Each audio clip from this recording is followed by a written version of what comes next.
আমি পদ্মজা, পর্ব ৪৪। লেখক ইলমা বেহেরোজ। ট্রেনের বগিতে হেঁটে সামনে এগোচ্ছে আমির। তার এক হাতে লাগেজ, অন্য হাতে পদ্মজার হাত শক্ত করে ধরে রেখেছে, যেন ছেড়ে দিলেই হারিয়ে যাবে। পদ্মজার মুখ নিকাবের আড়ালে ঢেকে রাখা। সে এদিক ওদিক তাকিয়ে আমিরকে প্রশ্ন করল, খালি সিট রেখে আমরা কোথায় যাচ্ছি? কেবিনে। ততক্ষণে দুজন ৭৬ নম্বর কেবিনের সামনে চলে আসে। আমির দরজা ঠেলে পদ্মজাকে নিয়ে ঢুকলো। ৪টা বাত, ৪ জনের কেবিন বোঝাই যাচ্ছে। পদ্মজা বলল, আরো দুজন আসবে কখন? ট্রেন তো ছেড়ে দিচ্ছে। ৪টা বাথই আমাদের। পদ্মজা ডান পাশে বাথে বসতে বসতে বলল, অনেক খরচ করেছেন। আমির লাগেজে জায়গা মতো রেখে পদ্মজার পাশে বসলো। বলল, নিকাব খোলো এবার, কেউ আসছে না। পদ্মজা নিকাব খুলল। ঝমঝম শব্দ তুলে ট্রেন যাত্রা শুরু করেছে। আমি জানালা খুলে দিতেই পদ্মজার চুল তিরতির করে উঠতে থাকলো। পদ্মজা দ্রুত দুহাত মুখের সামনে ধরে বাতাস থেকে রক্ষা পাওয়ার ব্যর্থ চেষ্টা করলো। আমির বাম পাশের বাতে বসে হাসলো। বলল, হাত ছড়াও, দেখি একটু বউটাকে। পদ্মজা দুহাত ছড়ালো। ঠোঁটে আঁকা হাসি। চোখ ছোট ছোট করে তাকিয়ে আছে। চুল অবাধ্য হয়ে উঠছে। আমির এক হাতের ওপর থুতনিতে ভর দিয়ে বলল, এ হাসির জন্য দুনিয়া এফর ওফর করে দিতে রাজি আছি। পদ্মজা দাঁত বের করে হাসল। লজ্জায় চোখ নামিয়ে নিল। আমির পদ্মজার পাশে এসে বসে পদ্মজার চুল খোপা করে দিল। তারপর বলল, এবার বোরকাটা খুলে ফেলো, গরম লাগছে না? পদ্মজা জিজ্ঞাসু দৃষ্টিতে তাকাই। আমির বলল, কেউ আসবে না পদ্মাবতী, পৌঁছাতে বিকেল হবে। নিশ্চিন্তে শুধু বোরকা খুলতে পারো, আর কিছু খুলতে হবে না। পদ্মজার কান রি করে ওঠে। আমিরের উরুতে কিল দিয়ে বলল, ছি। আমির উচ্চস্বরে হেসে উঠল। পদ্মজা ভুরুকুটি করে বলল, বোরকা খুলে। এরপর জানালার ধারে বসে বলল, আমরা যে বাড়িতে যাচ্ছি আর কে কে থাকে? একজন দারোয়ান আর একজন বুয়া আছে। যে বাড়ি না, তোমার বাড়ি। ওনারা বিশ্বস্ত? নয়তো রেখে এসেছি। পদ্মজা কিছু বলল না। আমির পদ্মজার পাশ ঘেঁষে বসল। পদ্মজার কানের দুলে টোকা দিয়ে কোমর জড়িয়ে ধরল। পদ্মজার মেরুদণ্ড সোজা করে বসে। শীতল একটা অনুভূতি সর্বাঙ্গে ছড়িয়ে পড়ে। চোখ বুজে স্বভাবত বলে উঠল, কেউ দেখবে। আমির ভুরু কুঞ্চিত করে চোখ তুলে তাকায়।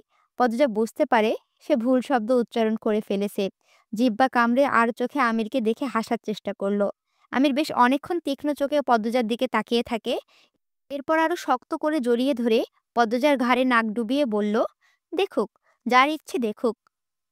দরজার টোকা দিচ্ছে কেউ। শব্দে পদ্মজার ঘুম ছুটে গেল। ধরফরিয়ে উঠে বসে। কখন ঘুমিয়ে গেছে মনে পড়ছে না। আমিরের কোলে তার মাথা ছিল। মানুষটা এতক্ষণ বসেছিল। পদ্মজাকে এভাবে উঠতে দেখে আমির ইশারায় শান্ত হতে বলল। পদ্মজা দ্রুত নিকাব পরে নেয়। এরপর আমির দরজা খুলল। ঝালমুড়ি নিয়ে একজন লম্বা ধরনের লোক দাঁড়িয়ে আছে। নাকটা মুখের তুলনায় একটু বেশিই লম্বা।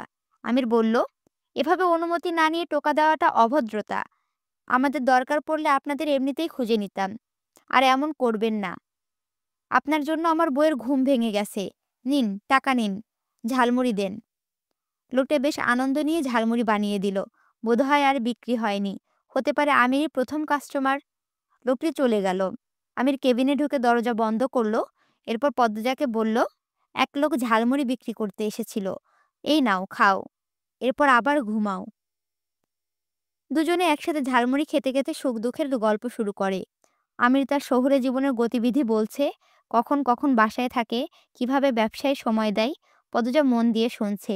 একসময় পদ্মজা বলল, একটা কথা জানার ছিল। কি কথা? আমার মনে হচ্ছে আপনাদের বাড়িতে লুকানো কোনো ব্যাপার আছে। শুধু মনে হচ্ছে না, একদম নিশ্চিত আমি। আমির উৎসুক হয়ে ঝুঁকে বসল। আগ্রহ ভরে জানতে চাইল, কি রকম? পদ্মজা আরো এগিয়ে আসে। আকাশে দুপুরের কড়া রোদ। ছলাৎ করে রোদের ঝিলিক জানালার গোলের কেবিনে ঢুকে আবার হারিয়ে যাচ্ছে। বাতাস ভাবসা গরম। মাঝে মাঝে শীতল ঠান্ডা। সেসব উপেক্ষা করে পদ্মজা ভেতরে সন্দেহ বলতে শুরু করল। রূপা ভাবিকে বন্দি করে রাখা হয়েছে। আমি নিশ্চিত কেন বন্দি করে রাখা হয়েছে সেটা দাদু জানেন। উনি সবসময় রুম্পা ভাবির ঘরে দরজায় নজর রাখেন। আমি অনেকবার ঢুকতে চেয়েছি, পারিনি। বাড়ির পিছনে জঙ্গলে কিছু একটা আছে। সেটা ভূত জিন জাতীয় কিছু না, অন্য কিছু। এমনটা মনে হওয়ার তেমন কারণ নেই। আমার অকারণেই মনে হয়েছে জঙ্গলটা আপনা আপনি সৃষ্টি হয়নি। আরো ভয়ঙ্কর কিছু নেই।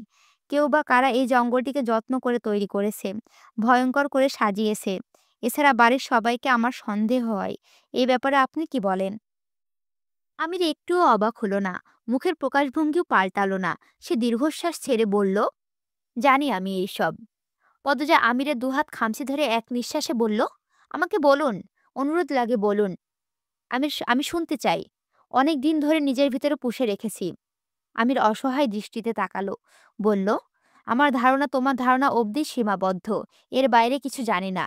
এই রহস্য খুঁজে বের করার ইচ্ছে হওয়া সত্ত্বেও আমি হজম করেছি। আমার ইচ্ছে মাটি চাপা দিয়েছি। আমিরের গলাটা কেমন শোনালো। পদজা কণ্ঠ খাদে নামিয়ে বলল, কেন? কেন দিয়েছেন? আমির হাসল। বলল, ধুর, এখন এইসব গল্প করার সময়। শোনো, এরপর কি করব? পদ্মজা কথার মাঝে আটকে দিয়ে সঙ্গে সঙ্গে বলল, কথা ঘুরাবেন না। আমি খেয়াল করেছি, হাওলাদার বাড়ির প্রতি আপনি উদাসীন। কোনো ব্যাপার পাত্তা দেন না। সবসময় বাড়ির চেয়ে দূরে দূরে থাকেন। কোনো ঘটনায় নিজেকে জড়ান না। কেন নিজেকে গুটিয়ে রাখেন? আমিরের দৃষ্টি অস্থির। সে এক হাতে বাচ্চা খামচে ধরার চেষ্টা করলো। ঘন ঘন নিঃশ্বাস নেয়। পদ্মজা খুব অবাক হয়, আমিরের এত কষ্ট কেন হচ্ছে। পদ্মজা উৎকণ্ঠা, কি হলো আপনার? কোথায় কষ্ট হচ্ছে? না, কিছু হয়নি। এই পদ্মজা। আমির চট করে পদ্মজার দুহাত শক্ত করে ধরল। চোখ দুটিতে ভয়। পদ্মজা আমিরের চোখে তাকালো। আমির বলল, আমার তোমাকে অনেক কিছু বলার আছে। তোমাকে অনেকবার বলতে গিয়েও পারিনি। আজ যখন কথা উঠেছে। আচ্ছা পদ্মজা, আমার পরিচয় জেনে আমাকে ছেড়ে যাবে না তো? আমি তোমাকে হারালে একাকিত্বে ধুকে ধুকে নিঃশেষ হয়ে যাব। আমার জীবনে একমাত্র সুখের আলো তুমি। পদজার হৃৎপিণ্ডে থমকে গেল। সে পরিস্থিতি বুঝে উঠতে পারছে না। আমির উত্তরের আশায় চাতক পাখির মতো তাকিয়ে আছে। পদজা ধীর কণ্ঠে বলল, লুকানো সব কথা বলুন আমাকে। আপনি আমার স্বামী। আপনাকে ছেড়ে যাওয়ার কথা কখনো ভাবি না আমি। বিশ্বাস করুন। আমির নতনাজু হয়ে বলল, আমি আমার আব্বার অবৈধ সন্তান। আমার জন্মদাত্রী জন্ম দিয়েই মারা যায়। দিয়ে যায় অভিশপ্ত জীবন। পদজের দুই পা কেঁপে ওঠে। মাথা ভন ভন করে ওঠে। শির দ্বারা বেয়ে ঠান্ডা স্রোত গড়িয়ে পড়ে। আমি ঢোক গিলে আবার বলল, আমার জন্মদাত্রী মারা যাওয়ার পর আব্বা আমাকে নিয়ে আসেন। আমার বর্তমান আম্মা আমাকে দেখে খুব রেগে যায়। কিছুতেই আমাকে মানতে চায়নি। তখন ছেলে মেয়েও ছিল না আম্মার। তাই মাস ঘুরতে আমাকে মেনে নিল। নিজের ছেলের মতো আদর করতে শুরু করলো। এসব দাদুর মুখে পরে শুনেছি।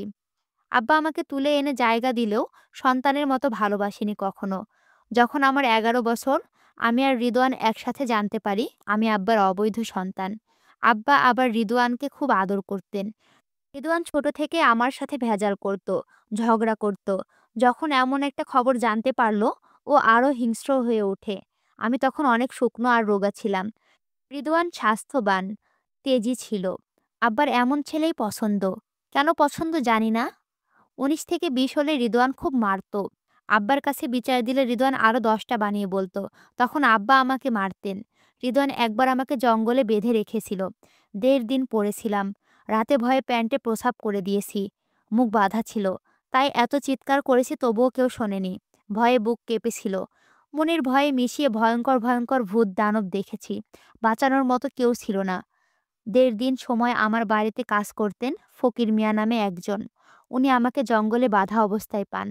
বাড়িতে বৈঠক বসে। রিদওয়ানকে দুটো বেতের বাড়ি দিয়ে দিয়ে ছেড়ে দেওয়া হয়।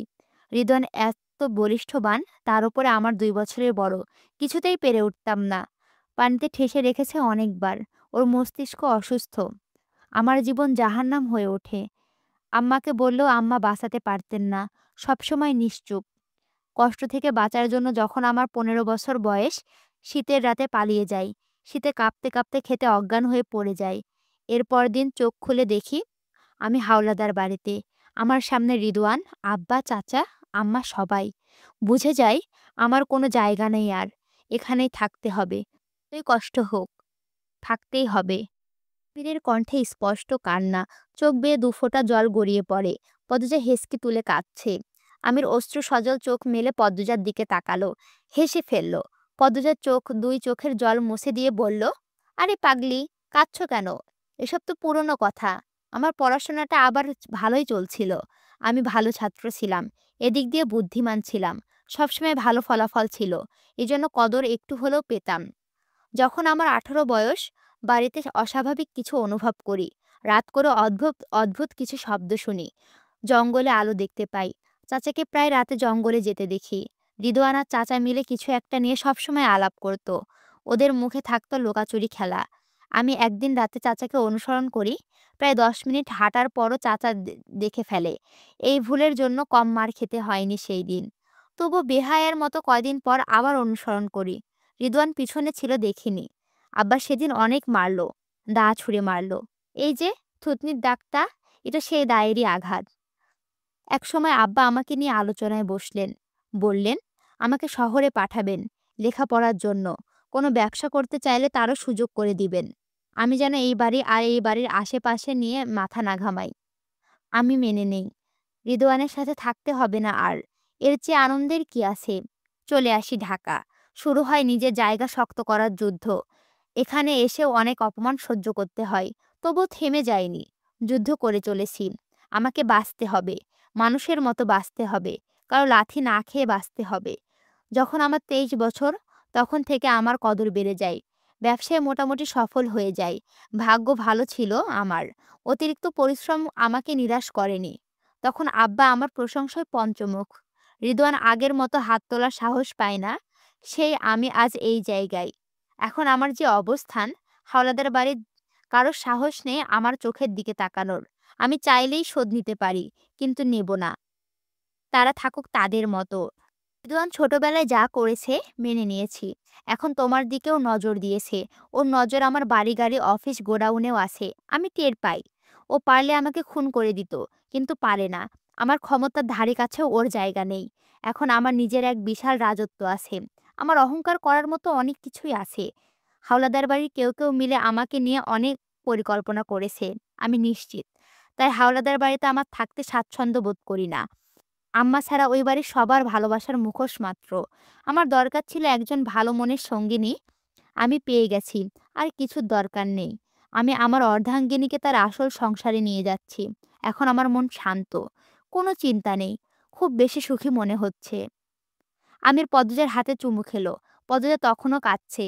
সে আচমকা আমিরকে জড়িয়ে ধরল, গভীরভাবে, শক্ত করে। এরপর কান্নামাখা কণ্ঠে বলল, আমি কখনো আপনাকে কষ্ট দেব না। কোনো দিন না। কেউ আপনাকে ছুতে আসলে আমি তার গর্দান নেব। আমি উন্মাদ হয়ে তাকে ছিঁড়ে কুটি কুটি করব। কারো সেই দক্ষতা নেই আর। মিশে মিশে ভয় পাচ্ছ। পদ্মজা আরো শক্ত করে ধরার চেষ্টা করলো। আমির পদ্মজার পিঠে হাত বুলিয়ে বলল, এই প্রথম আমার বইয়ের গভীর আলিঙ্গন পেলাম। ভালো লাগছে। ছেড়ো না কিন্তু। প্ল্যাটফর্মে হাঁটছে ওরা। আমির পদ্মজার এক হাত ধরে রেখেছে। খুব দ্রুত হাঁটছে। পদ্মজা তাল মেলাতে পারছে না, চেষ্টা করছে। মোটর গাড়ি নিয়ে একজন কালো চশমা পরা লোক অপেক্ষা করছিল। আমির সেখানে গিয়ে থামে। লোকটা সালাম দিয়ে গাড়ির দরজা খুলে দিল। ব্যাগ জায়গা মতো রাখে। আমির আগে পদ্মজাকে উঠতে বলল। পদ্মজা অবাক হয়। এরকম গাড়ির সাথে সরাসরি পরিচয় নেই তার, কিন্তু প্রকাশ করল না। আমিরের কথা মতো গাড়িতে উঠে বসলো। এরপর আমির উঠল। গাড়ি চলতে শুরু করে। আমির পদ্মজাকে এক হাতে জড়িয়ে ধরে বলল, আমাদের নিজস্ব গাড়ি। কথা ছিল কিন্তু, আমরা গাড়ি নিয়ে রাত বেরাতে যখন তখন ঘুরতে বের হব। পদ্মজা কিছু বলল না। সে উপভোগ করছে নতুন জীবন।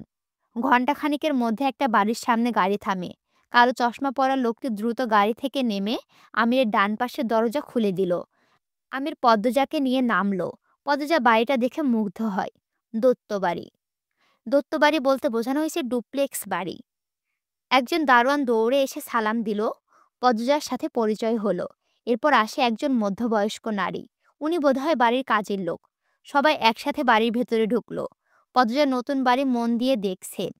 পূর্ব দিক থেকে সদর দরজা দিয়ে ভেতরে প্রবেশ করতেই দেখতে পেল বিশাল বৈঠকখানা। উত্তর দক্ষিণে লম্বা। দক্ষিণ পাশে বারান্দা, তাতে নানান ধরনের ফুল ফুটে আছে টবের মধ্যে। মনে হবে যেন একটা ছোটখাটো বাগান। বৈঠকখানার দক্ষিণ পশ্চিম কোণ দিক থেকে বেশ বড়। শোবার ঘর। পদ্মজা প্রশ্ন করার আগে আমির বলল, না, এটা আমাদের ঘর না। উত্তর পশ্চিম কোণের দিকে রান্নাঘর এবং টয়লেট। আর এই দুয়ের মাঝে, মানে বৈঠকখানার পশ্চিম দিকে মাঝখানটায় খাবার ঘর, ডাইনিং। বৈঠকখানার মাথার ওপরে তাকালে সেখানে সোনালি কালারের ঝাড়বাতি ঝুলছে। বৈঠকখানার উত্তর দিকে একটা সিঁড়ি সাপের মতো পেঁচিয়ে উপরের দিকে উঠে গেছে। আমির পদজাকে নিয়ে সেদিকে হাঁটে। সিঁড়ি পেরোনোর পর হাতের বাঁ দিকে অনেক বড় একটা শোবার ঘর। দামি দামি জিনিসের সৌন্দর্য আকাশ ছোঁয়া। দুজন একসাথে ঢুকে। পদজা চোখ ঘুরিয়ে সবকিছু দেখছে। আমির বলল, গোসল করে নাও। পদজা বোরকা খুলে কলপার খুঁজতে থাকলো। আমির গোসলখানার দরজা খুলে দিয়ে বলল, এই যে, এইদিকে। দুজন একসাথে ফ্রেশ হয়ে রুম থেকে বের হলো। পদজা ২ তালাটা আরেকটু দেখার জন্য ডান দিকে মোড় নিল। প্রথমে চোখ পড়ল বড় বেলকনিতে। এরপর আরেকটা শোবার ঘর। বেলকনিতে লতাপাতা, ছোটখাটো টব।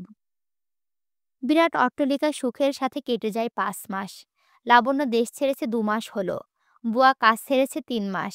পদজা আর কাজের লোক নিতে দিল না। সে এক হাতেই নাকি সব পারবে। তবুও আমির ১২-১৩ বছরের বয়সী একটা মেয়ে রেখেছে কাজের সাহায্যের জন্য।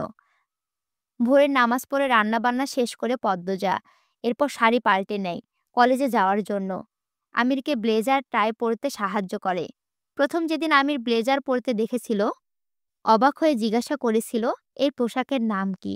আপনাকে খুব সুন্দর দেখাচ্ছে। আমির হেসে জবাব দিল, ব্লেজার, বাইরে থেকে আনা। অনেক কিছু পদ্মজার অজানা ছিল। সবকিছু এখন তার চেনা জানা। এই বিলাসবহুল জীবন বেশ ভালো করে উপভোগ করছে। মানুষটা সারাদিন ব্যস্ত থাকে, তবুও ফাঁকে ফাঁকে টেলিফোন যোগাযোগ করে। পদজাকে নিয়ে গোডাউন দেখিয়েছে, অফিস দেখিয়েছে, সবকিছু সাজানো গোছানো। গোডাউনে বিভিন্ন ধরনের পণ্য, কত কত রকমের দ্রব্য। পদজা জীবনে ভালোবাসা আর অর্থ দুটো চাওয়ার চেয়ে বেশি পেয়েছে। সকাল ৯টা বাজে। আমি তাড়াহুড়ো করছে, তার নাকি আজ দরকারি মিটিং আছে। পদজা শাড়ির আঁচল কোমরে গুজে দৌড়ে দৌড়ে খাবার পরিবেশন করছে। আমি দোতলা থেকে নেমেই বলল, আমি গিয়ে গাড়ি পাঠিয়ে দিচ্ছি, কলেজ চলে যেও। আরে, খেয়ে যাবেন তো? সময় নেই, আসছি। খেয়ে যান না। বলছি তো তারা আছে, জোরাজোরি করছো কেন? আমি দ্রুত বেরিয়ে যাই। পিছু ডাকতে নেই, তাই পদ্মজা ডাকলো না। মনাকে ডেকে বলল, খেয়ে নাও তুমি। মনা পদ্মজার সাহায্যকারী। পদ্মজা ছোটখাটো ফরমাইশ পালন করে। পদ্মজা বৈঠকখানায় গিয়ে বসে। আজ কলেজ যেতে ভালো লাগছে না। ভোরে একটা খারাপ স্বপ্ন দেখেছে। মায়ের কথা খুব মনে পড়ছে।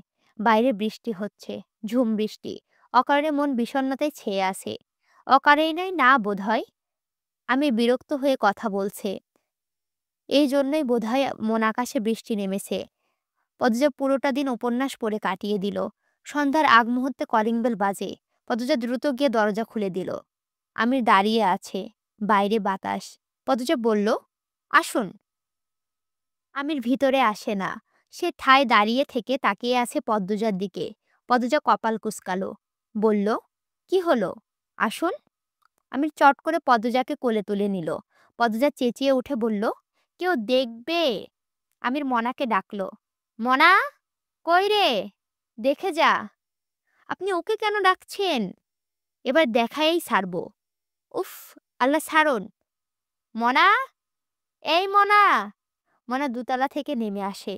আমির মনাকে দেখে বলল, এই দেখ, তোর আপারে কোলে নিয়েছি। দাঁড়া, তোর সামনে আরেকটু আদর করি। পদ্মজা শাড়ির আঁচল দিয়ে মুখ ঢেকে ফেলে।